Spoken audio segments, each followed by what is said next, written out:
Let's go. We're already off. We're good. Hi, good morning, everyone. Oops. I'm No, sorry. you're all good. It's all good. We It don't have wouldn't to. be an episode of Morning Ritual if we didn't fuck up first thing in the morning. It's how that works. It's just life. Hi, good morning, everyone. Welcome into another episode of Morning Ritual, our TTRPG talk show. Um, I'm one of your hosts, Anita. My pronouns are she, they, and that's it. Oh, that's my turn. Yeah. Hi, I'm the I'm Noir. My pronouns are he, they. I forgot everything else you said. Is there anything else I was supposed to mention? No, it's just that you're the other host, and then we have a guest. Right. I'm the other host, and we have a guest. Am I the host? You could be. Just You take could over. be at this point. Just, I don't know where I just am. take the wheel. Uh, Michael, tell us a little bit about yourself. Oh, okay, cool. Yes, hello. I guess I go into the thing. My name is Michael Sinclair II. I go by MichaelCrits everywhere. I am a professional TTRPG performer and a Magic the Gathering personality. You may have seen me on things like Into the Motherlands, Second Star to the Right, Let's Get Wild Mount, and Fate Forge Academy, which is a podcast. And then for Magic stuff, I've been on Game Nights, which is like the premier YouTube Commander channel, if you're into that stuff. And then Tabletop Jocks with Joseph Johnson, aka Black Nito, and that's a new channel that's starting up that I've been on quite a bit, and it's really exciting to get like a whole bunch of like marginalized POC LGBTQI folks. We're all trying to get that in, so that's where you may have seen me, and that's what I do. Heck yeah. Heck What do you yeah. play for Magic? What's your What's my style? what's your clan of choice and your style of choice? Rakdos, gang, gang, all day. You'll see me say that all the time. Rakdos, gang, gang, black, red, all day. It's my shit. Go Gary. Golgari, you're a Golgari Yeah. girl. All right, Yeah. that's good. Yeah. Give me a graveyard Mildredge deck, and we're good to go. I forgot what the name of mine was, but it's blue, black, white. Blue, black, white. Esper. Yeah. Esper. I like Esper. Actually, I'm like, Yeah. I try and be like, no, I don't like blue, but like it creeps up on you a little bit, and then I'm like, Esper's good though. I like blue because you can win with any color, but really it's blue and white that lets you win by taking the fun away from everybody else. That's true. I agree. That's it. Like, hey, you know what? You know what would be fun if nobody could do anything except me right now. I love it. I love it. Michael Wayne, I don't understand this, but I feel like there might be a Yu-Gi-Oh relevant equivalent. Probably.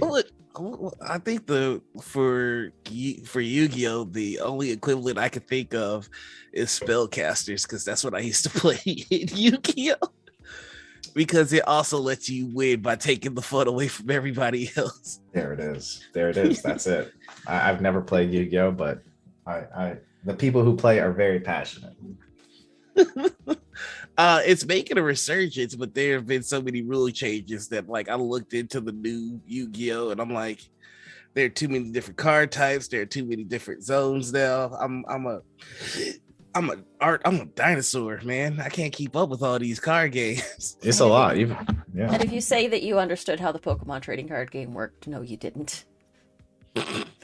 Well, That's I true. mean, there's some people out there that are hardcore into it. So yeah, I'm not one of them.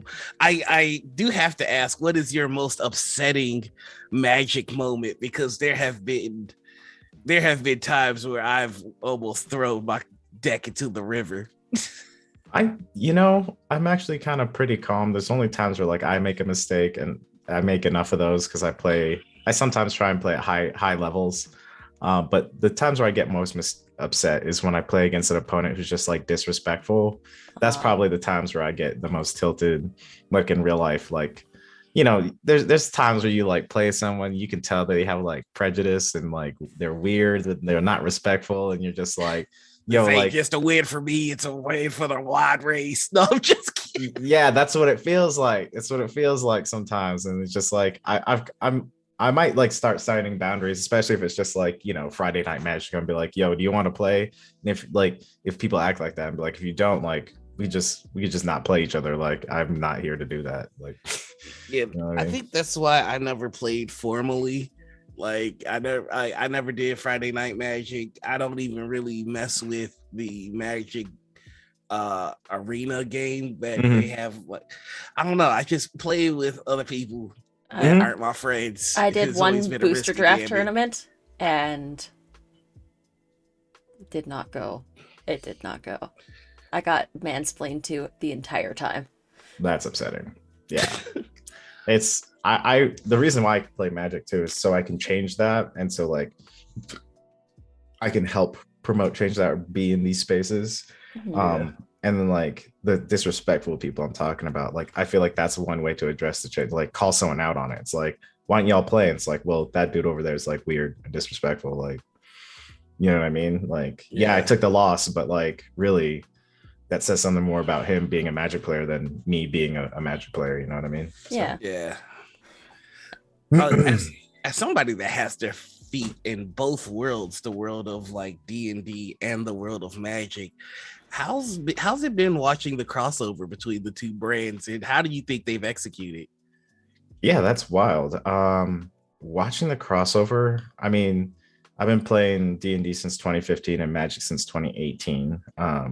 And so it's cool. It's cool to see. It's a little bit, I think the first part of your question, and you have to remind me your second part of the question once I finish the first part of the question, is that I will see if I remember. Okay. But the first part is it's exciting to see. The second, like, and the second thing I feel from that is and this probably, I don't know if this is the right phrasing, but I'm like trying to be protective of all my D&D players coming to Magic, in the sense of like, yo, Magic's great. It's this like great way to get the competitive edge, or like the more crunchy side of like D&D, because like while we all play D&D and perform it, like usually it's a little bit more wholesome and casual and like everyone's trying to band together, but like you still have like that competitive spirit when you're going against the big bad, right? And so like people like that, and so I feel like sometimes Magic is a little bit more, you get to play against like a big bad, or like there's a little bit mono like like a 1v1 kind of competitive spirit, and I like that. And I think there's a lot to gain from that, especially as D&D players. So you're not bringing some of that to the D&D table when that's not what's happening. Like, we're just talking to villagers. We don't got to like press this man against the wall and then like try and interrogate. Like, that's not what we're doing here. But you can kind of get that out in the D&D's realm. And then seeing that Magic the Gathering players come over, it's also like trying to be a little bit like, all right, like you have to realize like not everyone's here to just like beat the game. There is no beating the game, we're all just trying. It's the journey. It's like the journey that gets you to the end, the means, not so much the end. And so I think seeing those two communities come together is very exciting, but I take a little bit of responsibility whenever it's around me to kind of help coach people into getting where they need to go and figure out their little communities and stuff. So I think I think that's healthy, and I think that's very necessary. Both communities have their toxic environments, and I feel like we know how to walk the TTRPG toxicity to a point, most of us. And so learning how to maneuver around a new fandom is always difficult. So having people to help with that is awesome. I do want to say, like, one of the reasons that I stopped playing was just a monetary thing. It's an expensive hobby. But I have seen you playing the arena game. And I've seen a few people play that, I believe. And I'm wondering, is that a more accessible intro into the hobby? Like, are you able to still do the card collecting via that game instead of having to do it in real life? I'll try and keep this short, because I have all sorts of feelings about MTG Arena, and I just started playing it on my stream again, but it's the worst like predatory gaming economy, in the sense of like, you can't, unlike Hearthstone or some other games, that TCG games, you can't dust, or you can't like essentially trade resources for better cards.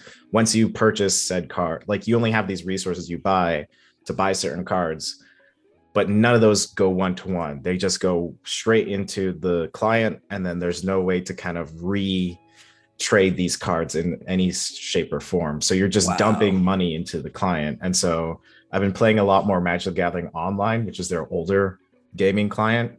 And there you can, there's an economy. They have like their own like dollar in form of tickets, and you can kind of, you can acquire cards and you can also like cash out, you know, like literally the digital cards on that thing, you can cash that back out. So Arena's great, but it's probably one of the worst ways to play Magic as far as like financial wise, if you want to view that.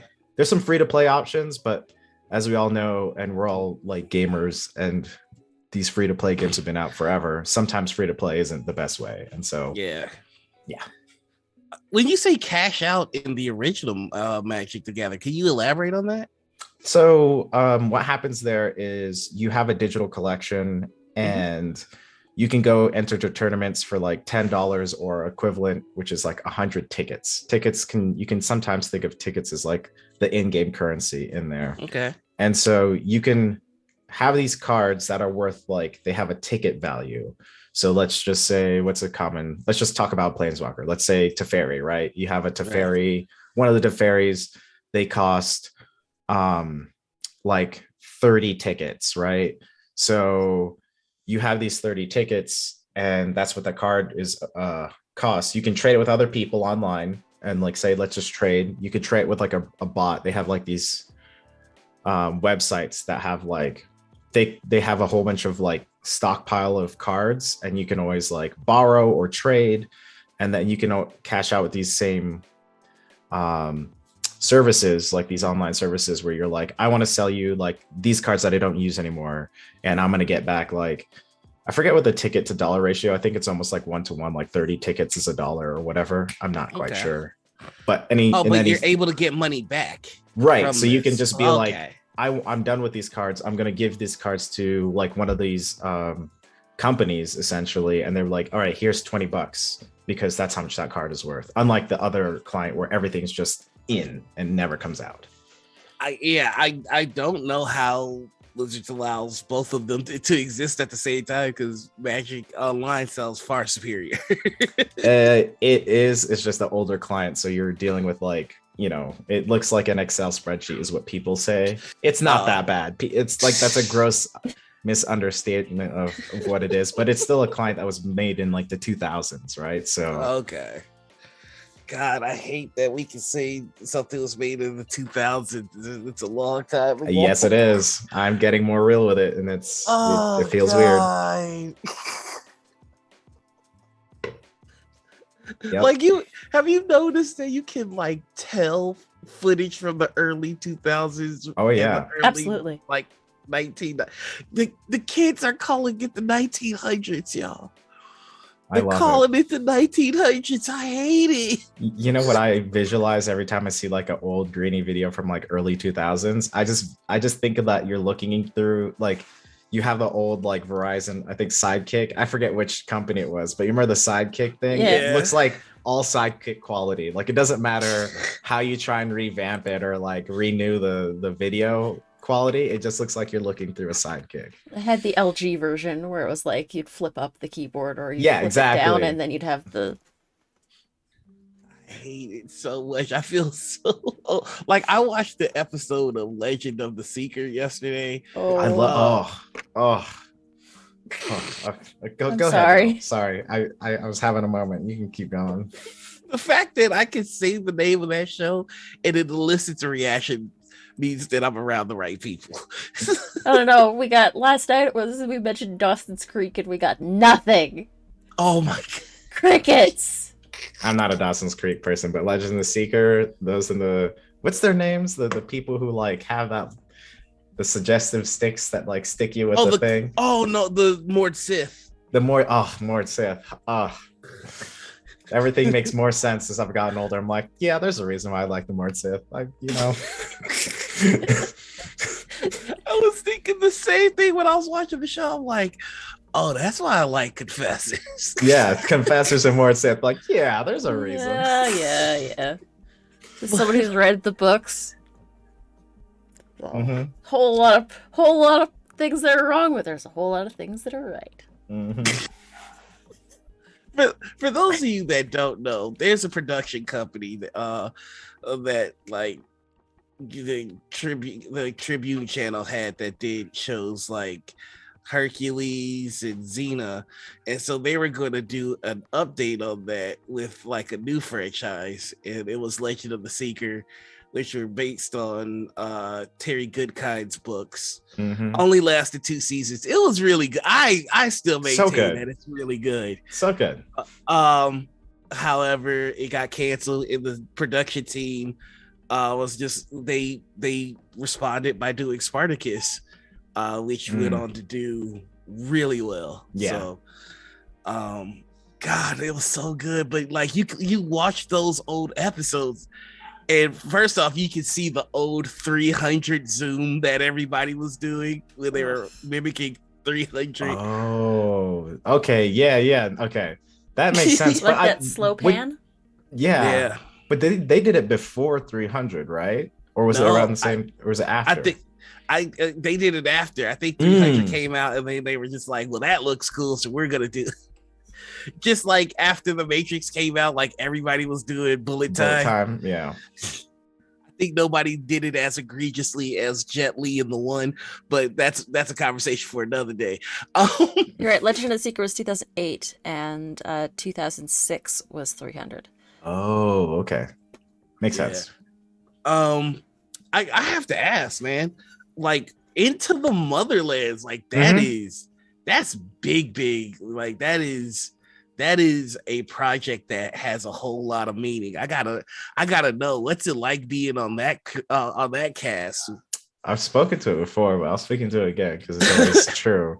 It's scary, to be honest. It's scary. It's more like people are like, "Oh, aren't you so nervous? There's like 20,000 people watching you." I'm like, "Nah, I'm more scared about like performing well with these people and not like stumbling or saying the wrong thing." Like, that's like, those are some high quality people and some people in high spaces, and so it's like I gotta be, you got to cross your T's and dot your I's. You got to be on point, and so I think that's the number one thing that I worry about. And I'm also playing a character that means a lot, I think, to a lot of people. And not I don't identify, right? Like I don't have any other identifiers, and for the most part. So I'm playing something that's outside of myself that means to a lot of people who are marginalized. So between those two things, it's like, it's great. It's a great opportunity. It's great to be a part of it. And it's great to see it thrive and all this other successes that come with it. But I think I'm just so focused in on the performance among high quality people and the person that I'm performing that everything else kind of just like melts away at the wayside. And I'm just focused and tuned in because that's what's important, I think. So here's another question that I have just upon hearing that, which is like, I kind of wonder, like, I see you on the same level as everybody else that's on that show.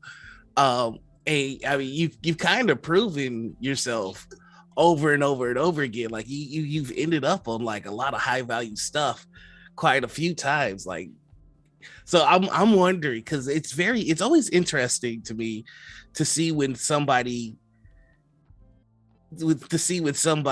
like gets how big other people see them as. It's weird. But continue.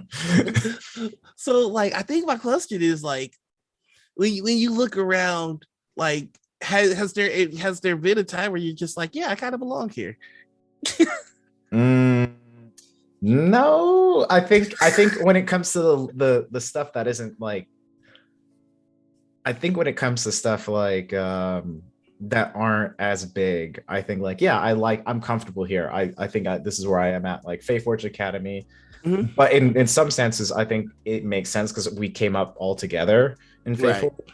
And so we are actually seeing like a lot of success for a D&D podcast. And so it makes sense like that. I don't have to question. Let's Get Wildmount. There's a lot of people there who are like high-end performers. And like, that feels kind of like, I feel like I'm just on the level there. But yeah, Let's Get Into the Motherlands. And then I'm sure I've been on a couple other projects. So I'm just like, the Table Talk Jocks. I got to play with B. Dave Walters and Becca Scott, who I've looked up to both of them for a long time. And it's weird because they're the ones who approach me sometimes before I say anything, or sometimes I'll say something and I'm just like, yo, I'm like a huge fan. Like, I've always wanted to perform with you, have a lot of respect. I've been following you since, like, for Becca Scott's sake, like I've followed her since she's done like Game the Game. And B Dave, ask your Black Geek friend back on Geek and Sundry is when I Yeah. first saw him. And so they're like, no, man, like I'm so excited to work with you. Like, your performance is so great. Like I look up to your performance, and it's just weird. Like, in some case, like, I don't know if it's I think it's right. It's what's the thing called when you Imposter don't syndrome. that, and you have that. And so, like, I sometimes more process that as people being nice, and I don't know the Hollywood LA space sometimes, because it's like I'm touching on those. And so, like, I don't know if it's people like, I don't know. Maybe I'm just filtering it through, like, I don't know if this person is being authentic and they're just trying to tell me something that I feel like I need to hear. And so that, I guess that's my answer to that question, is a lot of the imposter syndrome just comes up before, like, I can even get a sense of, like, do I belong here? Because sometimes I feel like people are telling me things that they think I should hear. And so I don't know. No, oh, go ahead. I'm sorry. No, I was just gonna say, as someone that has like been in a game with you, I would say that yes, you are that caliber, genuinely. Even though it was like the one shot that we were in, um, one thing that stuck out with me, like wasn't even your performance. It was after the show, you set like very healthy boundaries afterwards. You were like, "Hey, I love this game. You all did amazing, but I need to take time right now for me. So, thanks so much, but I'm going to hop off here." And that actually, like, as someone who is like just getting into the space, seeing someone exercise like that sort of like healthy separation between like the game professional and like your life, it really resonated with me in the time that, like, I don't know.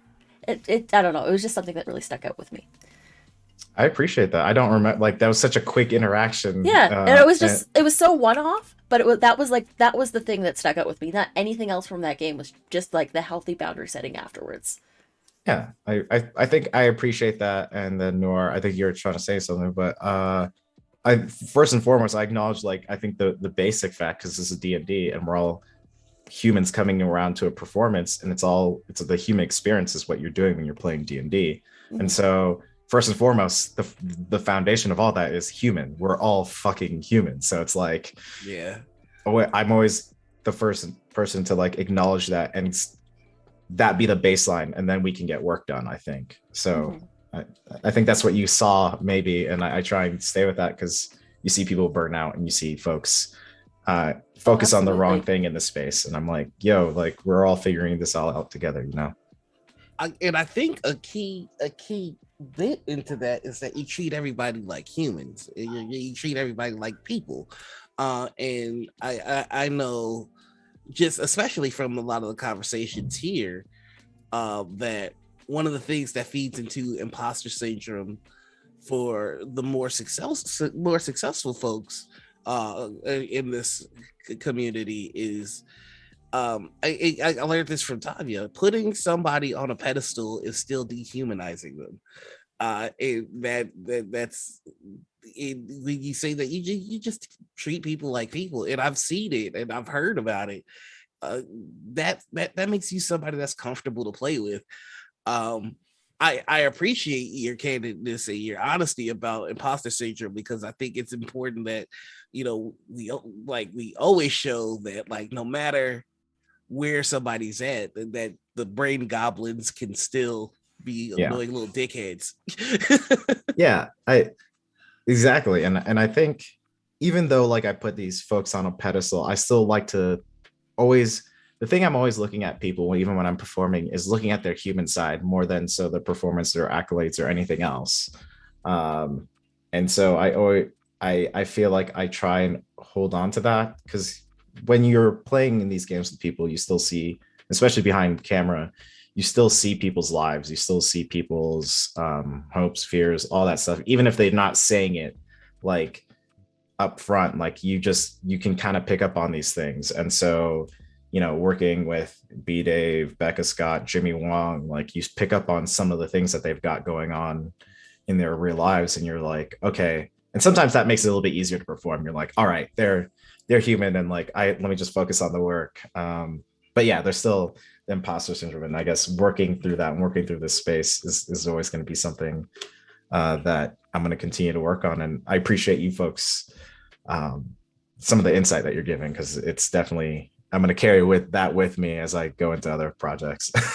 It's always strange when somebody tells you about yourself, but welcome to the show. This show, okay, this is a good show. See y'all later. Yeah, let's. I gotta tell you though, it is I one day I intend to play with B-Dave. Like, I want that experience, because I hear that is an intimidating GM, and I gotta ask, what's it like to have him at the head of your table? It's intense. I think, I think it's intense. He definitely has an acting style that because I took a theater class, like the intro to theater. I'm not like a theater person, although lots of the people who I am around are theater and like academically trained. And so like the kabuki type theater, where like they drive a lot of the energy from the ground and then they like kind of like hold it within and then like push that in front of them in like a big force in space. That's what it feels. And he's already big, so it's like that's what you get from B-Dave. Like, you're in his fucking world. Like, that's what happens when you play with B-Dave. And I think, to me, it becomes more of a logical dance or a logical game of chess, where it's like, I've seen B-Dave perform. I know about B-Dave. I've met him in quite other few things. And so to me, it becomes more of a mental game of like, I got to dance. Like, I know I have these abilities and some of them are very OP, and like, I know that I'm a really good player, but it's kind of like a dance of like, where is B-Dave trying to take us, or what is he trying to do with the story, and where can I meet him, and what little edges. It almost becomes a little bit of a game of Magic. It's like, what little edges can I take without me overstepping so that he like checks me, like. And I think that's kind of like the experience with B-Dave. I don't know if other people would agree with me or not, or if that's how he feels, or I'm taking the wrong spin on it, but that's the headspace I get into when I play with B-Dave. It's just like, what edges can I take, what little territories can I take without like me riling up the armies. Like, that's how it feels like to play with B-Dave, if I can kind of boil it down. That sounds freaking awesome. One more question about Into the Motherlands, if I may. Sure. I have to say, you all are creating a world pretty much from scratch. You're creating what looks to be on track to be a major new setting in the world of TTRPG, and one that is desperately needed. So what was it like to see the Kickstarter of the world that you got to inhabit kind of do so well? I mean, it's kind of like people wanting to jump in and play with you. Yeah, it's cool. Speaking into the stuff I had before is like, right, I'm focused on those two aspects I spoke into before, and then seeing the kind of Kickstarter hype and rise of that. I'm performance and cast, so a lot of that other stuff gets done in the back end. Like, we have a back end team who's doing all the writing and making sure like things become canon and XYZ, and they're trying to bring the world to life. So I definitely know it was probably a bigger experience for those people in the back, and like all these goals that they were setting and like being met, and like they're trying to figure that all out. But it was cool to see that it had a positive response. And sometimes you see the numbers, like I said 20,000 earlier, but that was like I think one of our best days, and we probably had like maybe 1 or 2, 3 days like that. But on the regular, it's like maybe 3,000 to 6,000 folks watching. And it's Twitch, right? Like, I'm sure there's people who watch VODs or hear about it on Twitter and then get more excited, but like, you see the numbers and you're like, it doesn't quite register, because the Kickstarter does like numbers you wouldn't expect based on the viewers you see. Right. And maybe it added on more into like, I got to be a little bit more legit on my or I need to focus extra on my performances, because that's the only thing I really bring to the table. I don't have time, and I'll get back to the time part. I don't have time to kind of contribute to the back end of this product or of Into the Motherlands, which is all the mechanics and the world building and XYZ. And then at the same time, I was still in school. I'm still in school, but I'm between semesters, but I'm a computer science major. So it's like, I was definitely, I remember just trying to crank out homework assignments for computer coding. And then they tell me what the Kickstarter is. And I'm just like, oh my gosh, that's wild. And then like, I have to get back to coding. And then sometimes I'll be studying right before the camera's cut on. So I think it all hasn't quite registered. And I think as we start, I don't know what the back end is. So if anyone's in chat or you folks as well, like I don't know ETAs or anything like that, especially since I'm performance. But I think once the product starts getting pushed and we start seeing more stuff from it, I think that's when it's going to start probably hitting a little bit different. And I might start getting more emotional or more kind of like feeling a type of way about these things. I have to say, like, whenever I see something, get successful or start to blow up, I always think about the stress it has to add on everybody involved, and like, like even on the performing end, it's just like, yeah, I can see how that could get in your head. So like, I'm glad to hear that you've kind of worked it out and you've got everything planned for just how you're gonna approach that. Time, that's a conversation, brother. We can have it. Sure. How do you manage your time? Because man, I am struggling. I don't know, like, yeah, I mean, I see folks like, I mean, I want to shout out like a couple folks like yourself. There's Draconis or Drac. Drac. There's CB. There's who else is out there who just feels like they're always doing a ton of all the time? Wally's always working. There's Jasmine. There's Abria. Like you folks, like I look up to you folks. Is like I'm doing my homework, and there's this stuff that I do, and sometimes magic.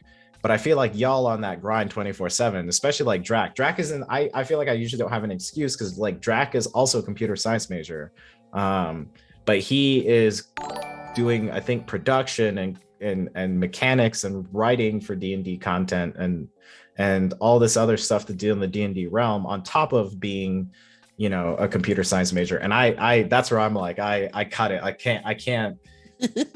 and to an extent, it's like, I don't know what I think I do want to contribute to like the more mechanics slash like world building slash, all module making stuff of D&D. I just haven't found what inspires me.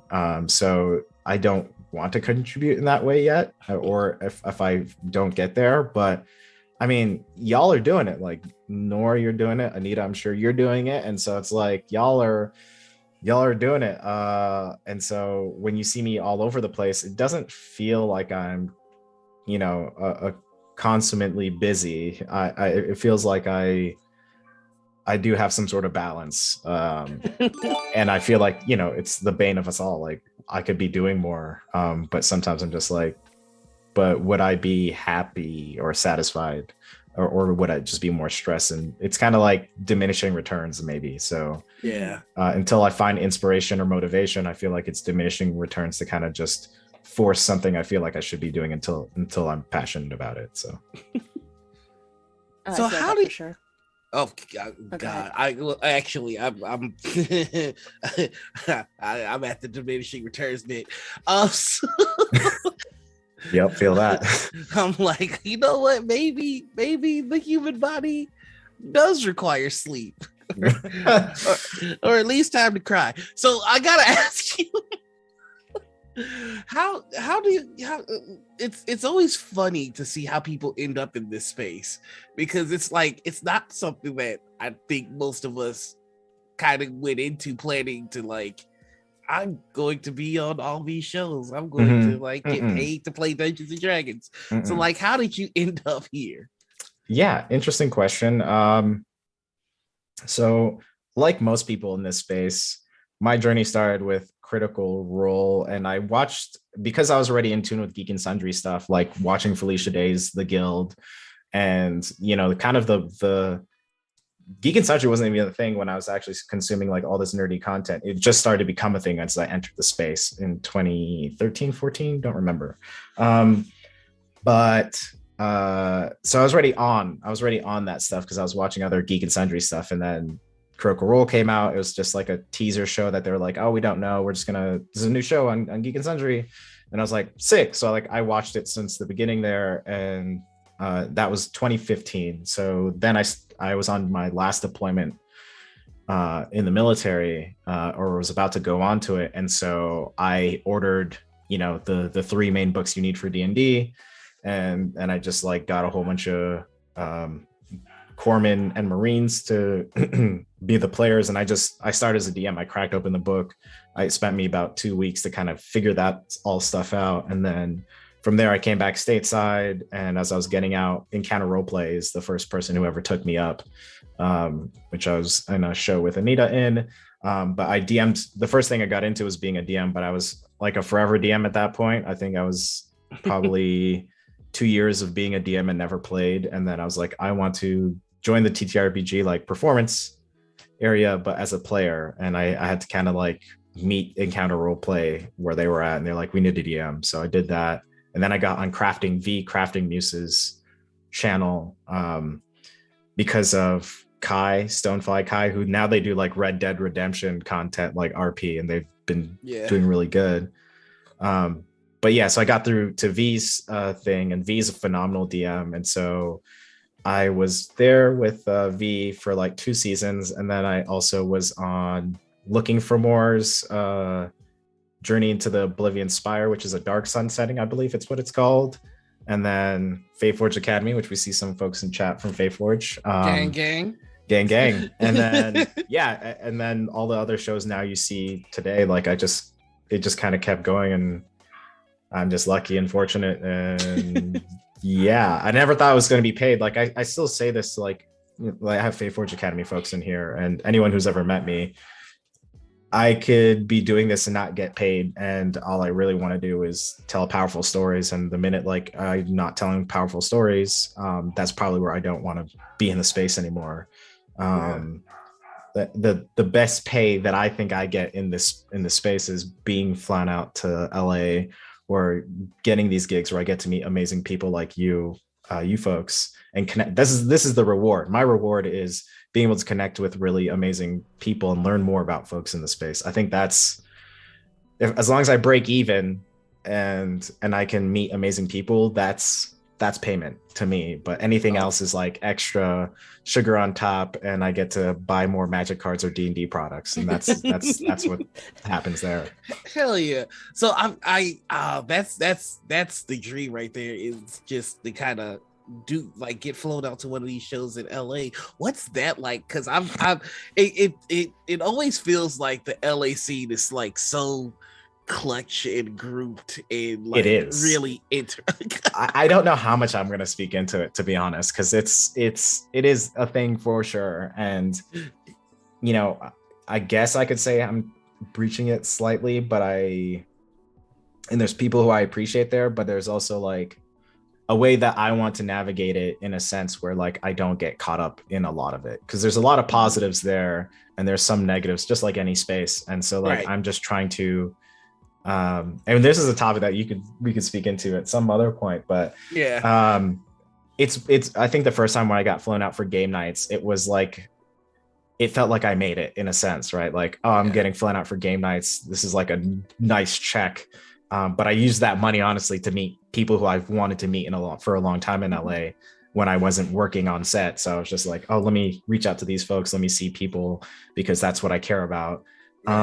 But it was nice, and it's just surreal. Now I'm getting flown out like every other month or something, and it's become a little bit more, I'm getting more used to it, but it's still kind of just surreal in some senses where it doesn't feel real because like, you hear about these people who get flown out to LA, like actors and performers and all these people. I'm like, in the levels of Hollywood or TTRPGs, like I'm not really on the level, but I'm just like, I'm going, and like I just take my plane and like It's not like someone's like, oh, you're this person. Like I've literally never, I've not been to like, I haven't been to an LGS. Well, that's not right. I've been to some LGSs where like there's some people who like know me, but it's not like in a sense where it feels reciprocal of like the work I've done and then people who have, so it's a little bit like, what's the word for it? It just doesn't match up. It feels a little bit odd. I know the word you're looking for because it perfectly describes it. It's not disconcerting, but it's like not disingenuous. No. It's like it's disconnected. Like it's that's what we know which word it is. It feels out of context. I know exactly the word too. We're all. But it feels like, and then I just like I get grounded again. I'm just like, I'm human. Like no one gives a like, not that no one gives a shit, but it's like I'm human. I'm just going here for work, and that's what I'm here to do. And I'm gonna perform, and then I'm gonna fly back. And I think that's the mindset I've gotten into now. It's just like and there is like a selfish part where I just want to be noticed in some points, at least a little bit. At some point, like someone be like, "Hey, you're like this person."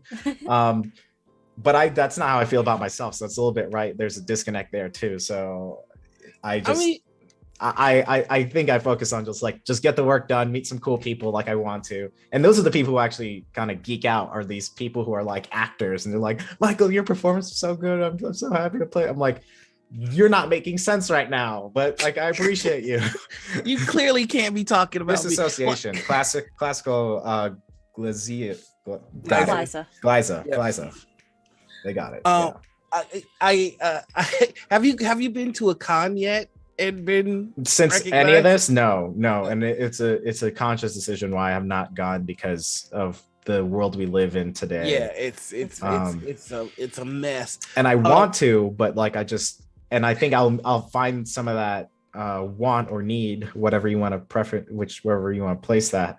But at the same time, like I can't. And I used to be a Navy corpsman, which is a medic in the Navy, and so I know how diseases work and how all this is. Like I just can't go to cons and feel good about it, so I have chose not to. I feel you on that one. I only bring that up because that's the one time that I had that emotion that you're describing, and it's just very weird. I had my dream ever since like I went to my first con and only con, honestly, Emerald City Comic Con 2013. That's where Geek and Sundry was just starting up and Felicia Day was getting all that going. I got my dream, I think this was last year, San Diego Comic Con, because Into the Motherlands was there, right? My dream was to go to San Diego Comic Con or some big Comic Con as a panelist and get a free ticket, like full ride. And that was San Diego Comic Con, but like I think that was another time where one of the big surges were happening, and I had other things lined up. This was November. That's when it was. Yeah. And then I had other things going on, like my cousin was getting married in XYZ, and I could have made the San Diego Comic Con thing work, and it was a big dream, but also I had the conscious decision of like, well, I know I don't want to contribute to that. I know that there's people, and I respect the people who are going there for work because they're getting paid to go, right? And like I was also gonna get slightly paid to go there too, but I just was like, nah, I'm good. Like I live within my means, and my means are fine, and I don't need to go, and so therefore I should not go because it's more of a want instead of a need. Right. So that kind of sucked, because I think if I was able to go, I would have got some of that, those needs met of like just being acknowledged for the work that I do. Right. And I was just gonna say, with your track record, I don't think you have to worry. Whenever the world gets itself right, I'm sure so. you're still gonna be able to get those tickets and everything. And I think one of the things that we're touching on this conversation that I would love to like expand on a little bit, or just kind of reaffirm, is that I think there's a stigma behind people wanting to be successful and known, and I don't agree with that. Like I think everybody wants to be appreciated for what they do. I think everybody wants to be able to live comfortably doing what they do, and this is just like anything else. Yeah. I probably should have I think I may have typed it. I don't know. I have to use the restroom. This is something that most people know no worries. who know me, that I constantly have to, but it'll be super quick and I'll be right back. I know it's an interview about me and I try to do my best. Super quick, and then you'll be right back. All right, cool. I appreciate it. No problem. See you in a little bit. And we're back. Haha. That was quick. Yep. We are back. I think we might end up taking another break at some point in this G. I'm cool with I'm happy to. Yeah, or so this isn't technically the dark roast, but I do want to make sure we get to some of the questions that the audience expects of us. And sure. Burning questions. These are hot off the presses questions. I'm really about to get grilled now. I'm like, I'm sorry. That's Here fine. it comes. There is a war in the TTRPG community between those of us that believe that die are meant to be rolled and nothing further. Continue. That's how I know we're doing okay. I've heard of this. Yes, this question. And then there are those of us who believe that dice are the forbidden candies, that you should put them in your mouth and crunch on them. Correct. So, MichaelCrits. Yo, what's up? I need to know what side of this war are you on? Do you crunch the dice or do you stop the crunch? I am stomp the crunch just because I've just been in medical things too long, and let's not do that. But if you get some satisfaction from it and you're being safe, like any other kink thing, like you're safe, it's consensual, and you're having some enjoyment, do the thing. Do it. I'm more than happy. That's where I'm at. I don't know if that's a satisfying question you want, but are we just kink shaming dice crunchers, Noir? It's not a kink. What we're doing? Are we yucking their yum? No, listen here. You asked for the hot take, so I made it more hot and threw it back. So God damn it, MichaelCrits. Tell you by your full username. Yeah. That's how you know I'm disappointed. No. You need to throw up middle name in there to make it even more serious. Crunching dice is not a kink. It can't be.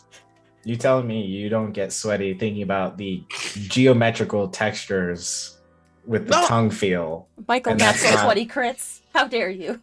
You're telling me there's nothing to glean from that? No, not even in the slightest. Because all I think about when I think about forbidden candies in my mouth is a choking hazard. We're still stepping into my realm of darkness here. So what do you mean? What are you talking about? A choking hazard, as in something that'll kill you. Okay. or fuck up your teeth. Fair enough. Okay, fair enough. Yes. Michael's team safe crush. There is no team safe crush. There's two sides. Crunchers and stop the crunchers. I'm sick of everybody trying to add third parties. Brittany tried that be nonsense. responsible. I changed teams. I changed teams. I'm on Team Crunch. Go ahead. Get nasty. Just be safe about it. That's been the show, everybody. Where my freaks out there with them D4s? Where my freaks at? What's up? Where them freaks at? That's what I want. Like, no! Michael, yes. You really chose it. Where them freaks at? D4s and nothing more freaks. This show physically hurts me to do. Y'all thought that you can come at me. I'm right back. Never meet your heroes. No, don't. All right, so you know what? As punishment, I'm gonna ask you this question next. Oh, we're punishing now. Anita. Said Dark Blend. What's up? Nothing. Nope. The darker the coffee, you know. Here's the next question that tortures people, which is you get to sit at a table with any 5 people that you want, and you get to choose what system, and what 5 people are at the table, and who's GM. Who you playing with? GM easy, Steven. He was in chat. He's my DM for Faithful Academy. I think he's one of the best DMs I get to play with all the time.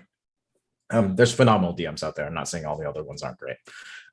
So Steven, high production value, obviously, because I think he deserves that and something great. And then I'll have my friend Emily there. I definitely want to play with Bria. I haven't done that. I think Drac. I'd like Drac to be on the table because I haven't been able to play with Drac, Draconis, and these are like people I haven't been able to play with before. So I'm just speaking into these things. How have you and Drac not played a game together? I don't know. I want Vanna to be at that table because also I admire their work and haven't been able to play with them. And then maybe to throw a celebrity on that thing. I just want to probably play with the last person would probably be like Travis Willingham. I don't know how this table is all going to intermingle and like work because I don't know if that would work with just the personalities I'm thinking out there. But then like Travis Willingham would probably wrap that all together because I'm just I'm a fan of not a weird fan, but like I'm a fan of how he plays his characters and how he's gone about all his performing stuff in D&D. So that's probably the okay. Yeah. No, it's not high up people who are in these realms, but my dream table is usually just like a good combination of folks, and that's probably where I'm at. Okay. No, I like that table. Even though Drax is my arch enemy, so anything good that happens to him bums me out. Wow. But I do see like you and Drac going places. I'm like, I wish I did that. Like I still like even you and Drac, like y'all doing things. I'm like, I want to be there. You can catch Noir and Drac later this month over on Bard and Barbarian's channel for a Curse of Cthulhu, Call of Cthulhu game titled Bolt and Rampart. See, I'm jealous of that. Y'all get to play with each other. That's awesome. And I think this somehow I caught my way to that cast. You see this one always with the promo. That's what they're here for. They're the business. They're the business savvy one. I don't know where I'm supposed to be. They got the hat. They got the hat. I know. So they business. I feel like they're biting my style with that hat. Look, then we're gonna have a whole fight about this hat thing. Look, your hat is much nicer than this hat. Yeah, but I had the hat. Anything. Anyway, we're not gonna get into it. We're not gonna fight on it. I mean, we do anyways, but we'll move on to the next question. So let's see. I guess because I want to space some stuff out. I want to space out some of the questions that I got. So what do you got, Anita? What questions do you have for us? Oh shit! Yeah, I put them on the spot. That's a hard. Put them on the spot. I guess. Let me see. I want to know the backstory about your pinned tweet. Oh yeah, sure. There's not much of a big backstory. That was after wedding shots. Wifey is a climber, and she got me to climbing, and she wanted to. Her pictures are more impressive. She is climbing in her wedding dress, like on a pretty hard climb. And these. We had like there's an easy climb, a medium climb, and a hard climb, and it kind of if you look at that picture, it's kind of I'm on an easier one, and then it goes back to medium and hard. But that's the picture. It was just after wedding photos. So the next day we did that on a shoot, and we had her dad because she's in circus. She used to be in circus. And so the other camera photographer was also in circus. And so her dad, who's been climbing since like climbing was a thing, rigged up the camera lady and So she's on a static line, meaning that she's not moving Yeah. or being controlled by him. And so she's just like taking photos like James Bond style. And obviously I'm like going up James Bond style. So that's the photo. It's not that spicy. It's actually super cool that like you're dressed in a suit to the nines climbing a mountain. Mm-hmm. Yeah, I just peeped this. I don't know how I didn't see this before. Are you out of your goddamn Right? Yeah. So this actually is an interesting thing to like speak into. I love outdoors stuff, and the reason I do is kind of the same reason why I like Magic, sometimes D&D, is because I want to see more folks like us doing these type of things, and you don't get to see that. And I want to be the person. I want to be who I want to see out there in a way. So that's fair. Rock climbing is one of them, and it's always been like a super scary thing. I was in the military where like you jump out of helicopters, but like rock climbing is a different sort of head game too. So I like doing rock climbing. I like hiking. I just the last 2 years I got into skiing and snowboarding, learned both of those.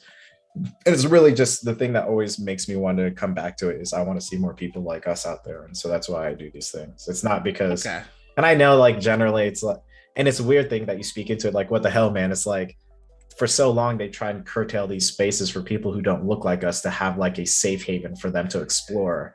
But like originally, like we came from that. That was us, you know, that's for the longest, that's right? True. We were doing those things for much longer than some other folks have. And then, so this is just me trying to like reclaim those things. And there's a lot of value to learn about yourself. And there's a lot of like serenity and, you know, that kind of the whole coming back to the land, connecting with the land type of thing out there when you're doing that type of stuff. It's very mindful. So I'm just like, yo, like you ain't stopping me. You ain't stopping us. There's no safe place. There's no safe place. There is no safe place for you. There is no safe spaces in the sense of like, you don't get to curtail these to keep people out or other. Yeah. You don't get to gatekeep outdoors. Yeah. In terms of my what the hell, I mean, like that suit didn't make it, did it? No, I have it. It's still nice. It looks good. Oh, for real? I thought for sure it would have got scuffed up and everything. I thought so too, but I was like, it's worth it. Nope, it's good. I still wear it. Still looks good. I retract my what the hell. James Bond, you know, James Bond suits always look clean. You know, I was, you know, that was my casting call for, you know, a black James Bond. That's what that was. You going to the same tailor as John Wick? Is that what's happening? That's it. You know what I mean? I keep that thing on me. So I have to ask, and this is a very weird kind of question. So I apologize in advance. But you said that your partner was from the circus? Yeah. So California, there's the Redlands Youth Circus. The Redlands it's in the YMCA. It's like an all-American youth circus. I don't know what all-American means. But yeah, so they take in like kids from like all sorts of ages up until they you know, graduate or high school. And then there's some people who come back to like coach or spot or be part of some performances here or there. And the parents are like spotters and stuff, but it's like a whole big thing. And yeah, so they've done circus, and they still have like some of their stuff here that we can't rig up anywhere, but they still do it from time to time. And yeah, it's a legit thing. I have never met somebody who either worked in the circus or has gone to clown school that hasn't been one of the coolest people that I've ever met. Like I've met quite a few, yeah, and they're always just the most wonderful people. They're usually like, while they're the most eccentric, they're equally most times like the most grounded people you'll ever meet. It's weird, but it's very true. Like one thing that I noticed from like all of my magician and clown friends, which it's weird that I have as many as I do. Is it? I think it is. We don't even have a clown school. I'm kidding. What are you saying? Like attracts like? Oh, I got burned and didn't even notice it. It was a tiny bit, but also it was just like a little bird. Realize your life. You know what I mean? No, it's all right. We'll meet on the field of battle. You've chosen the side of the crotches. It's only a matter of time. Fair enough. but they're really great listeners and storytellers, and I love that. What is our chat talking about? All of them saying booty. No, you know what? Never mind. I'm not gonna ask. Oh That's no, not this it might stream. be a reference to your stream, your late night stream. I don't have late night streams. Don't listen to these people. I've never streamed a day in my life. So here's another question that we ask, and I'm very excited to know what your answer is. Sure. If you were God Emperor of the TTRPG community for one day, where anything that you wanted to happen happened, whether it's funding a company, defunding a company, or making a company disappear from the ether, anything that you want to have happen happens in these 24 hours. What do you do? Sure. All right. So I think two things. I'll go. There's 2 and 2, so we'll do 2 and 2. We have the Tabletop Jocks and Fayforge Academy just skyrocket in popularity and like just get awesome production and get really well. And Joe Johnson gets to do what he wants to do, which is bring in a whole bunch of marginalized folks, do video games, do cosplay, runway shows, have people in the drag community come in and do all that type of stuff, tabletop role-playing game stuff, Magic the Gathering. He's on some stuff that I fully support, and I'm trying to help him out on. Fayforge Academy, I think we just deserve our flowers, and we're slowly rising up, but I'd like to see us do better and that get more eyes on us. And then the other thing is I guess I get to kind of the other stuff is CR, like a CR one shot where we use the CR production, but it's just like kid folk, skin folk, black folk, POC folk, like a table of 8 of us or 9 of us, and we all just get to use their studio for like a one-off. I think how mad that would make some members of the community.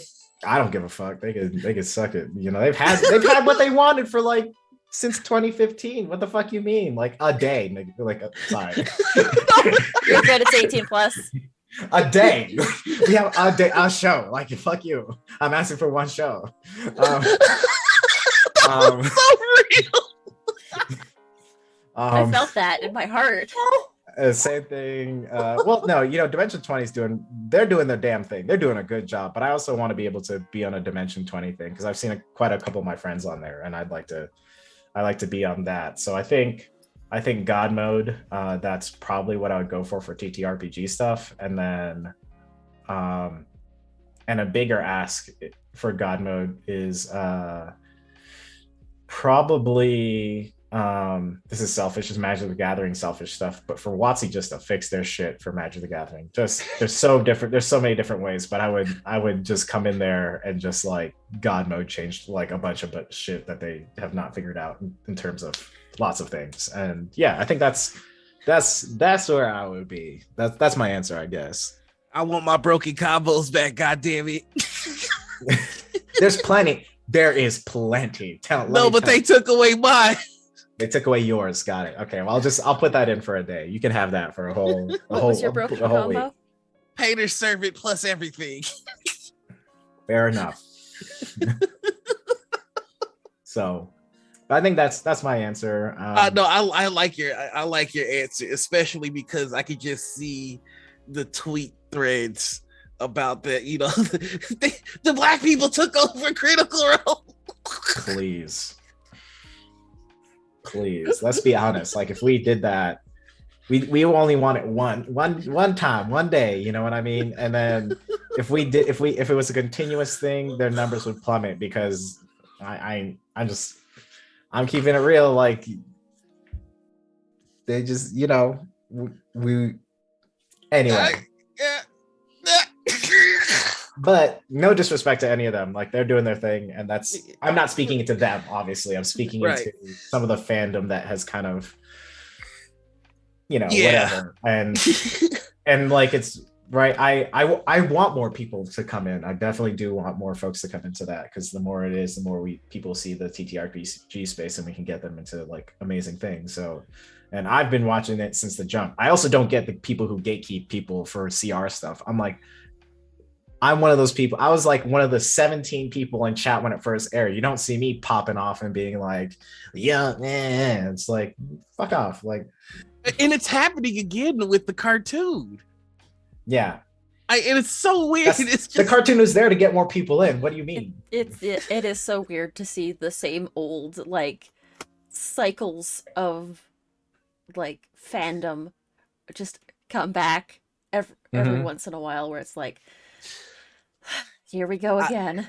I had the displeasure. Here comes the Keyleth hate. Let's go. Well, yeah, I had the displeasure of seeing a Reddit thread about the cartoon, and they called it feminist propaganda because Keyleth was like, Keyleth is a core component to the group, obviously. And in the first couple of episodes, and in the first couple of episodes, they display that, and some people just can't handle it. It's just like, why are you this mad that you wrote a full-on dissertation online that nobody cares about? Also, honestly, it hasn't also been that, because like if I think back about the episodes I've seen so far, the first 3, it really, if I think about it, the focus has been so far the twins and Percy. Like, what do you mean Keyleth propaganda? Like, what do you mean? Like, she's had moments because her characters in the show interacted at that point. So like, I don't understand what you mean by Keyleth propaganda. And also the show, you can almost argue, if you ever watch it from beginning to end, was just basically a whole big ass Keyleth arc. What the fuck do you mean also? Like, yeah. You know, she was like almost the end of the campaign 1 of like, you know, I don't know if there's spoilers, but it like, I think the outro is like the last bit was her becoming the leader of the Ashari, like, and then it kind of like, you know, it transitioned off, like, so I don't understand that. I don't. Yeah. it's there's a TikTok online that's just like, you can tell a lot about a person by what they think of Keyleth and what they think of Russell Wilson and Sierra. That's true. It's weird. You see people assign these fandoms for things that they don't, and it's something, a topic I've talked to other people about, like obviously these fandoms like who focus on, like, I don't know, maybe Grog too much or Vex or Percy, and it's like these other people have just as important role, if not more important, and then they also wrongly assign things when they watch certain other movies like The Joker or The Punisher, or, you know, the insert white male protagonist here, and then they look at the wrong things which the movie's usually criticizing, but also like making it a plot point, so they think, oh, because this is a plot point, it means that this is what the movie's about, and it's championing those values, when really it's trying to make you see where the breakdowns there are in that. So I'll never understand. It's people that look at the wrong thing in a media's critique of something, like, say, Fight Club or... Yes. 100%. Yeah, you're right. Yeah. I hate the Joker. Me too. I don't know why he's popular. I know why. There's an awesome video, and you should watch it maybe today or sometime soon, by FD Signifier on YouTube. And it's why these edgelord movies. Yeah. You watch that? Yeah. I mean, because there's so many of these movies. The Joker, The Dark Knight. What's the one with Michael? What's his face? But I think they're seeing a popularity because of all the extremist things that like media is pushing, and it's telling all these dudes, you know, these specific looking dudes, that your spaces are being infringed upon or being taken over, and it's like not true, evidence wise. It's feeding into the disenfranchised white dude narrative. Right, and so now these movies are more popular because they feel like this is speaking into what they're living, except that's not what they're living. So I don't know. The cognitive dissonance it takes to feel like you, like, as a straight white guy, that the world isn't built for you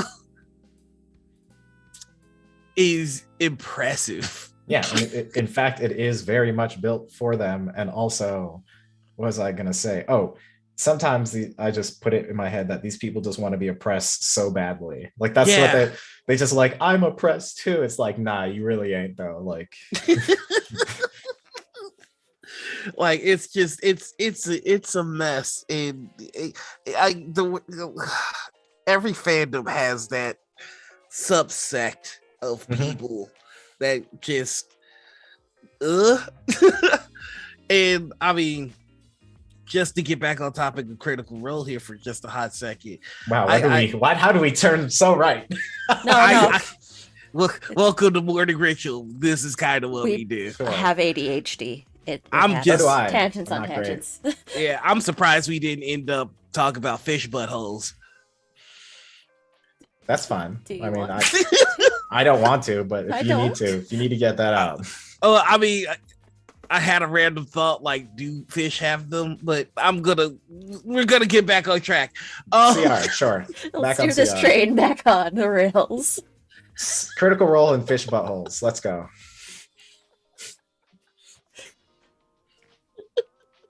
We're never gonna get anybody from Critical Role on this show now. Nah. Never, ever, ever. So what was that you were talking about? Fish buttholes? Well, you see that version. No. It goes really good with a good fish and chip. Critical buttholes. I'm sorry. I hate What I was everything trying- about this. What I was trying to say is that I think one of the things that the TTRPG as a community is learning a little slower than I'd like is that you can't necessarily hold people accountable for their you can hold people accountable for their audience, but there's only so much that any one of us can do to stem that. Yeah, you try your best, but like your fandom is people assign, obviously, like what we spoke into the individual, they'll assign their own values or what they think is valuable. When bitch, there's like 7 or 8 people at a table. Like there's a whole bunch of other values all being put into one thing. And usually they're important if you look into them as their entirety and as each person has something to contribute. And when you start assigning like one person more than the other falsely and not recognizing it, it's just bad. So, here's a question. If you could have an angel investor come and just dump endless money into any project that you're involved in, which project would you? Well, which 2 projects would you choose? Snap decision, easy. Faithforge Academy first and foremost. Represent gang. The Faithforge. You're part of it too. Yeah, so we've been in the same spaces. Yeah, I visited. We appreciate you visiting. You like, I think the stuff that you've done has affected our main thing anyway. So like you're in it. Good. And then the second thing, I mean, I'm gonna be selfish here, is just like my own shit. Like hell yeah. My streaming thing or magic thing, like whatever that is, I would like to I think money not being an issue, I don't know if I would continue with computer science, and I would be like, a streamer, content creator or whatever. And yeah, I think that's probably where I would be at, to be honest. Like, get the angel investor to pay off those student loans and then go to town. Well, I get paid to go to school for the VA, so I don't. So I'm actually living the dream in that sense. So That's good. That's so good. Kind of wish socialism for everyone, because everyone can get paid to be educated or do the job that they want to do and not have to worry about, most of life's things. Man, if only the majority of America voted for somebody that said they would get rid of student loans. Yep. Sorry. Still bitter about that. And I'm a college dropout, so I don't have any debt to worry about. I'm just mad for my friends. Tiny Poison chat, they're usually very what do you call that, vocal about a certain person paying off our loans. Not our as in me, but most people's. I mean, ours in the communist hour. I mean, don't make me play the communist national anthem. I got something queued up if you do. That white man owns us. There it is. There it is. Do you want to play it real quick? No, we're because I think it's super loud. But here, here I'll do it just because you're asking. I should have things prepped better. Here we go.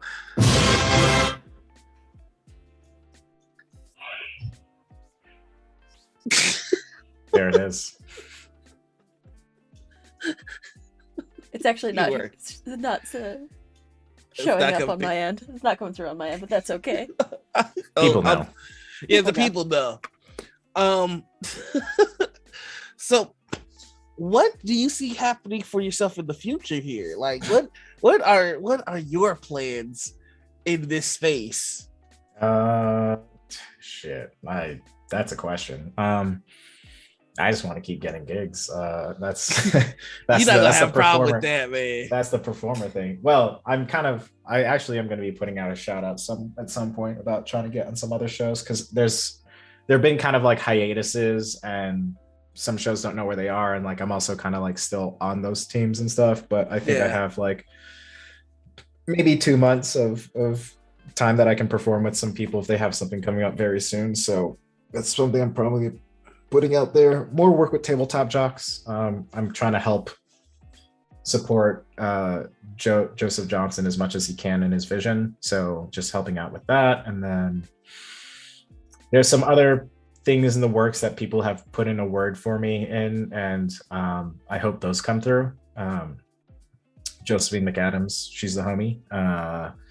She put in some word in, but we'll see. There's no expectation there whatsoever. And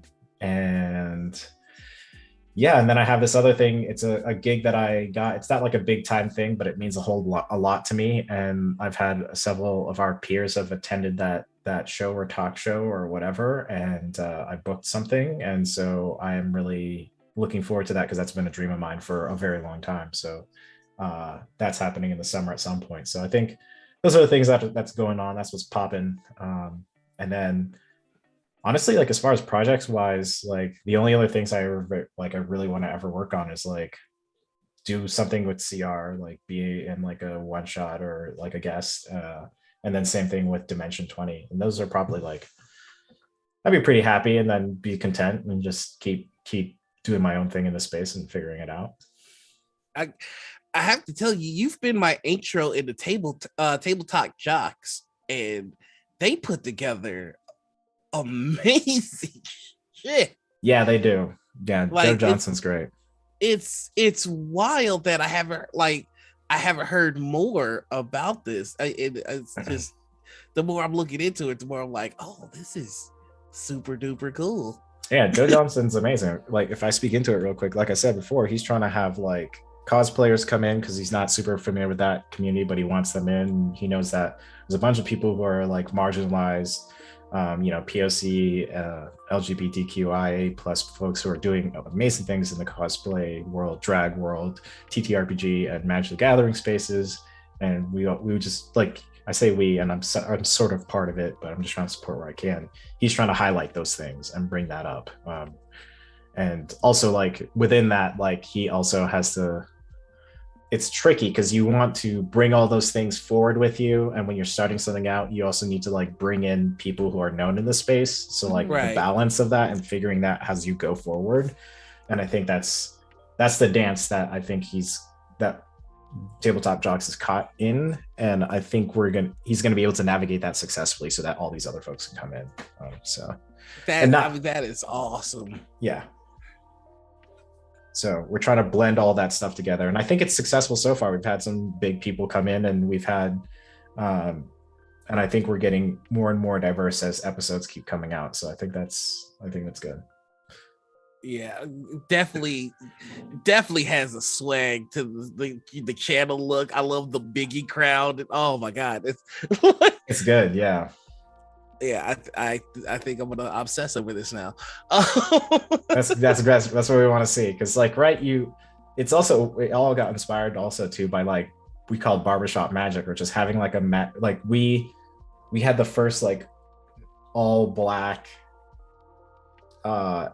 commander table in turn zero games in LA. Like there's like a back area and they're like, oh yeah, you're sick, you can go back in the back area.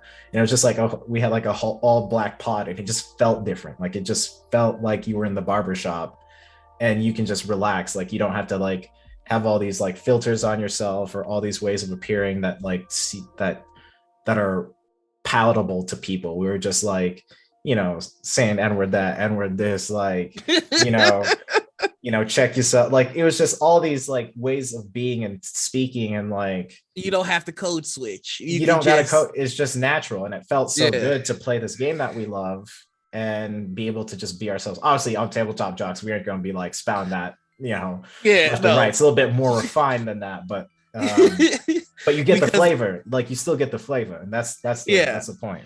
Yeah, and that you can feel that swagger immediately just perusing it. And also I can tell like it's actually a group of friends playing, and that's pretty freaking awesome. Yeah, exactly. It's always cool when you can catch that little bit of magic of a pun unintended. No, you did that on purpose, and you should feel bad about it. I did it unintentionally, which it was pun intentional. That one was intentional though. All right, Noir's gone. So sure, sounds right. They can't handle the puns.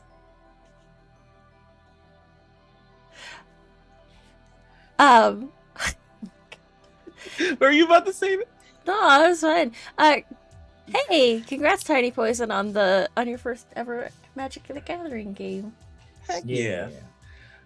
So that kind of brings to mind a question that I wanted to ask a little earlier, which is you walk the world of two different fandoms, Magic and Tabletop. Mm-hmm. Which group has given you the most trouble? Interesting. That is a good question. Whenever anybody like walks in the world of two different hobbies like cosplay and TTRPG or anything like that, I have to ask this question. I'm weird. One of those weirdly people that like haven't got into much trouble in either space, and I think this is the topic that I should speak into in this interview. Mm-hmm. Is there's a lot of reactive way of navigating the space, which is probably mentally less taxing, but a little bit more volatile.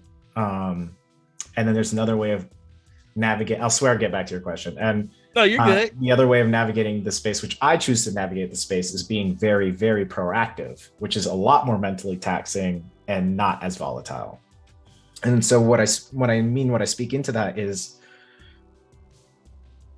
it's kind of the same thing. Like I view it as like driving in a sense of like, all right, I see all these like signs, like driving in bad weather. It's like, I see all these signs, I see all these things happening, maybe riding a boat, or driving a boat, or sailing a boat. But like, I try and look out for signs and symptoms and all these things that are happening in both spaces. And I try and proactively dodge or navigate past the bullshit. Right. Instead of just kind of like taking work here or there, or just being in these spaces and then reacting to things as they come. I'm a little bit more proactive, and I'm not knocking anyone's technique here. It's just the way I choose to interact with both spaces. So I don't usually see myself being caught up in, which why I don't see myself getting caught up in having bad interactions with these spaces, because I'm very intentional of how I navigate it. So yeah. It sounds like you conserve your energy, like you protect your vibe. Yes, there's a lot of protecting my vibe, because I care a lot about the spaces I create, the stories I tell, what I put out there, because I want people to feel welcome and feel positive when they see something that I'm a part of, or they want to interact with me. I want it to be just positive stuff. Right. So in that sense, I do save myself from a lot of that. But like I said, all that work is being done at the back end instead of the front end.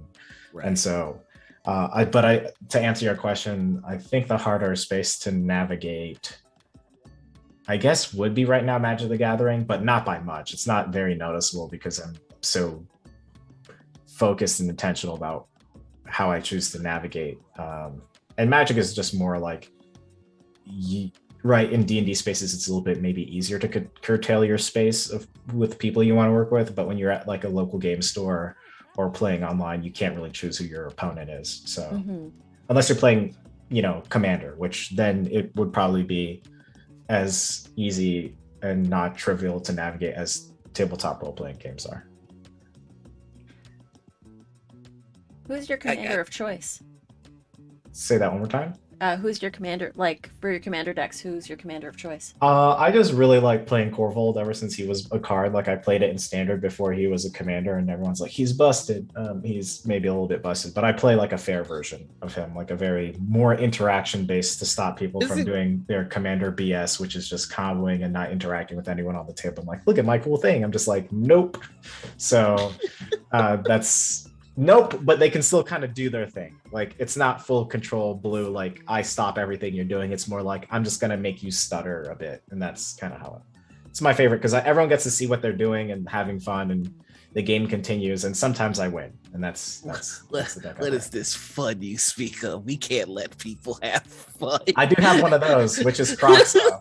And it's in the Tabletop Jocks episode where everyone's discarding their whole hand and has nothing. And then I'm just like, I have things. So that was my take on it, is people have to discard everything they have, and I just have cards.